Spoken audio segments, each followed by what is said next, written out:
Hi Cancer, welcome to Higher Source Tarot for your weekly tarot check for the week of July 19th through the 26th.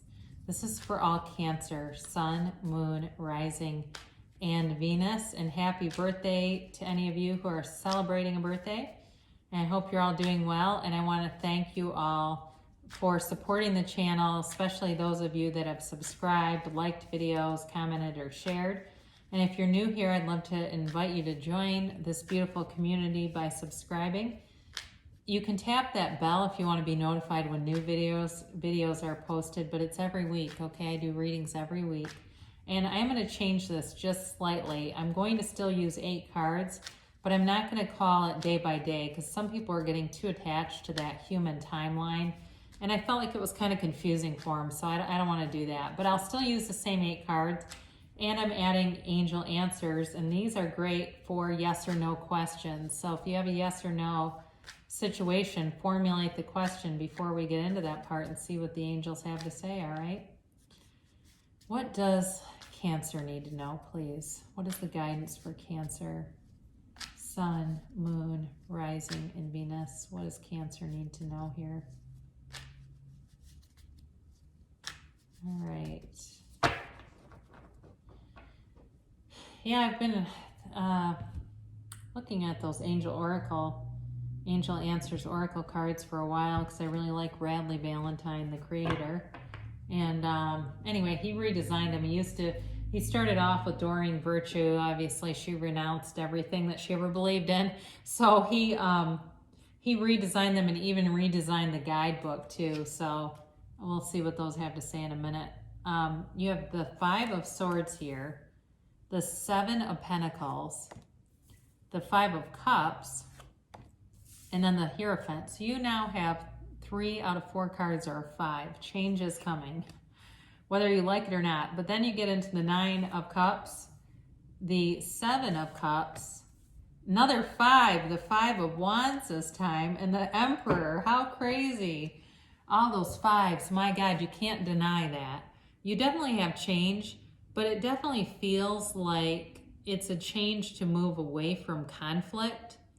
If you've had somebody that's been kind of digging at you, I definitely feel like you're moving away from that.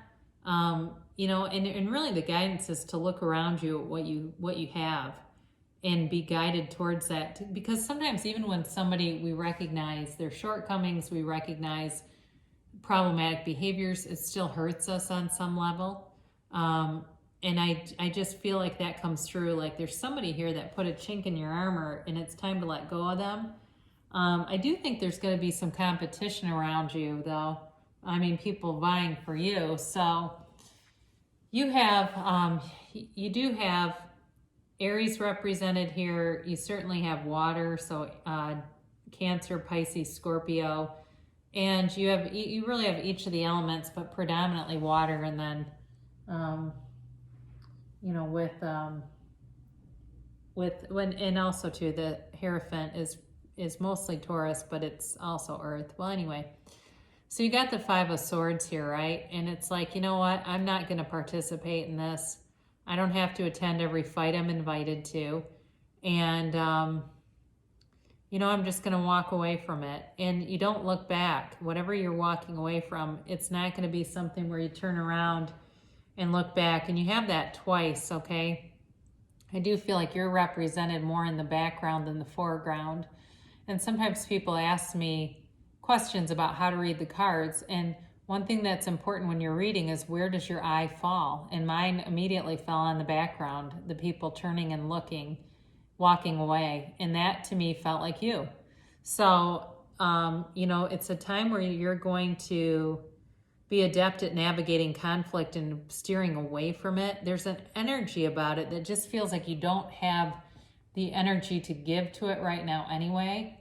Some of you with the 7 of Pentacles have been really focused on money, work, saving money, being prudent with money, especially in an uncertain economy, wanting to make sure that you have enough. And I do feel like you will be just fine here. You are on a nice path in terms of money, but it's been, you know, it's been kind of like, well, now what's next? You know, am I just going to sit still here and continue, or is something more coming towards me?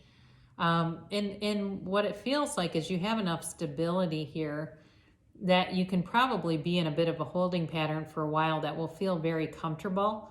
It's not a lot of necessarily new money coming in, but it's enough that if you want to go out and buy some new appliances or something like that, that would work out fine. Like if there's some project or something you want to do around your house, you certainly will have enough money available to you to do it.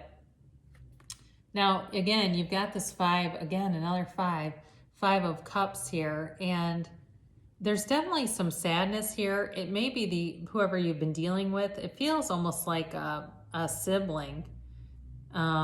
It feels more like a family member to me, like somebody you do not want to get into it with, and they're sad about it, but it's like they're kind of ungrateful too. I feel like they are take some things for granted. They're a bit entitled, and they don't really appreciate what they have, and so you again are moving away from this, and it just feels like there's some heaviness around it.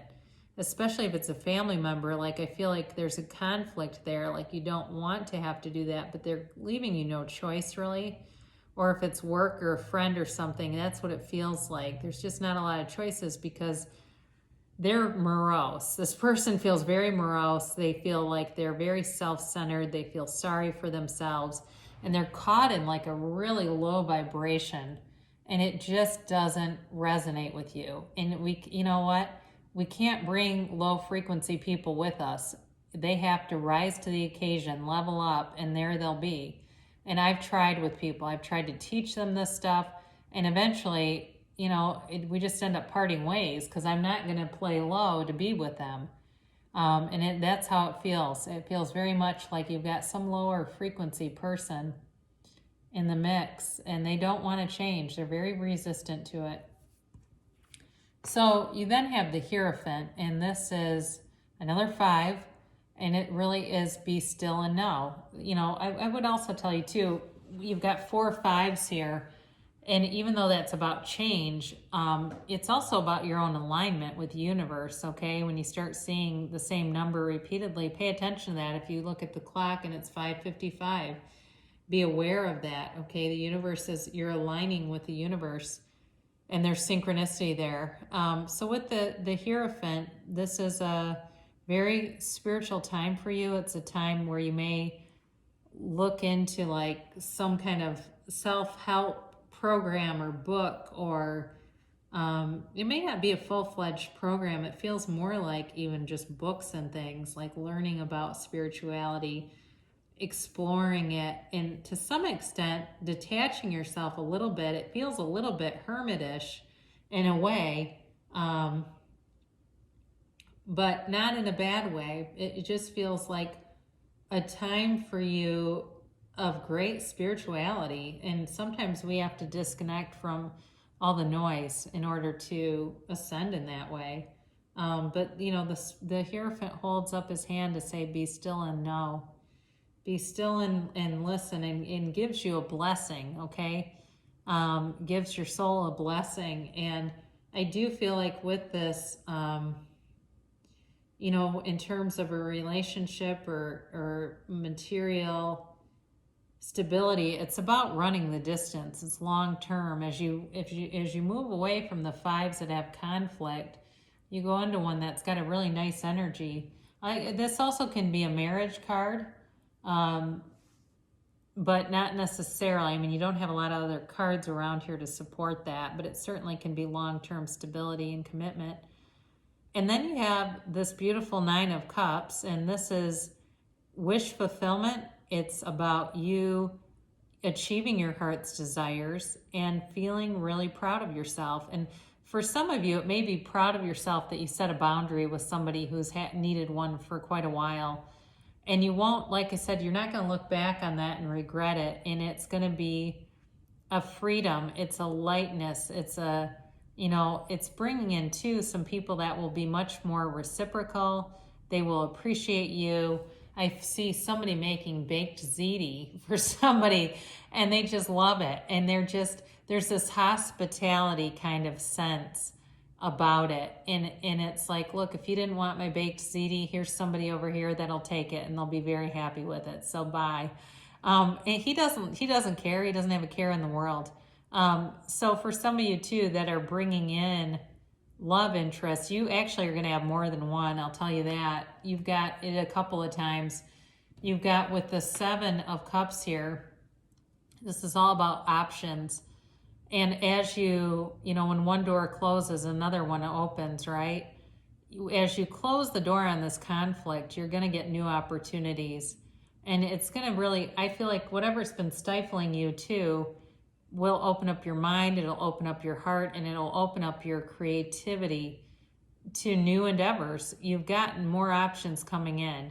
And again, it does feel like there's more people coming towards you. And that's been a couple of times where it feels like you've got people coming in. So there could be some competition around you, and it could be with a love interest. It also could just be people who want to spend time with you, where you are busy, you've got a lot of activities going on. And, this is not a heavy duty conflict. It's a change though. So if you've been kind of isolated, you may find that you have more invitations than you know what to do with. There's also something coming in right now about take the invitations as they're offered.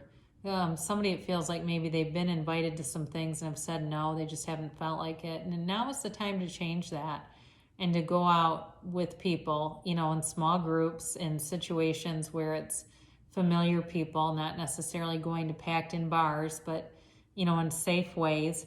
But starting to connect with people seems like it feels important right now. And again, I mentioned, doing this in safe ways. You've got the Emperor here, and he's the authority, right? He likes to do everything by the book and by the rules. So I do feel like whatever you get involved with it'll be by the book. It'll be by the rules, right? And I do feel like you've got changes for the better. So as much as you're leaving behind something, it's not something you're going to regret. So let's do these Angel Oracle cards here. And we'll pull 3 of the Angel Answers cards. And then we'll get the timeline and then the yes or no. So if you have a yes or no question, formulate it now. Sorry about that. I had to briefly pause for a minute and get a drink. All of a sudden I was overcome, and I didn't want to do that on camera. So, all right, here I am shuffling these angel cards to get your 3 messages here. And do one more. They're a little tricky to shuffle. All right, you have It's Up to You, Improving Health, and Ask for Help from Others. So whatever you're asking about, they're telling you that it really is up to you. Some of you, it may mean that you need to initiate something. It also might mean just really about being very intentional with your asking, because sometimes what happens is we have a mix of vibration. We get some of what we want and some of what we don't want. Improving health, for any of you that have health concerns, that certainly is an indicator that things are improving on a cellular level with you, and to take any actions that you can to help yourself with this. So even if you say, well, I don't really have health problems, then it's also telling you too, just to do the things that you know are right, like drink a lot of water. We know that our synapses fire better when we have water. Simple day-to-day things, exercise, meditate, and then ask for help from others, reaching out to other people. This is also an indicator that you may not feel very stressed right now, but if you continue to go on the same path with kind of doing a lot of things independently and not reaching out to people, that it may become stressful. And so it's really sort of a guidance telling you that would help you. So this is a time frame card. These next ones are just to establish it. When might this happen? Now again, the universe likes speed. So if something is staying away, generally it's because there's a mix of limiting beliefs in there. So perfect timing. Okay, so that's a nice card to get. Perfect timing means the timing is right now. and it's the right time to take action. And really, delay is not encouraged with this, so be aware of this. So now we'll do some of these, do the yes or no cards. So if you have a yes or no question, you can ask it now. All right, this is kind of interesting. You have choose a new direction, and what this card means, it really, somebody, another sign had this too. I think it was Gemini. There's a book, it's called U Squared. It's by Pritchett is the guy's last name. And it's all about quantum physics and taking a quantum leap. And the whole premise of the book is oftentimes when people are delayed in reaching their goals, it's because they're choosing the same direction and they need to choose a new direction. So for you, it's telling you, if you've been, let's say you've been very passive, it's time to be more active. Or if, let's say, you've taken action, it's time now to quiet your minds, redirect your thinking onto other subjects, let go of it. So only you can decide that, but it is telling you it's time to take a new direction, and the timing is perfect. So that's good. Really, those are nice companions together. I know this can be a little tricky, but because we want to do things a certain way, but it's really what the angels are telling you. So good things shall come to pass for you, Cancer, and I love you so much, and I'll be back again soon.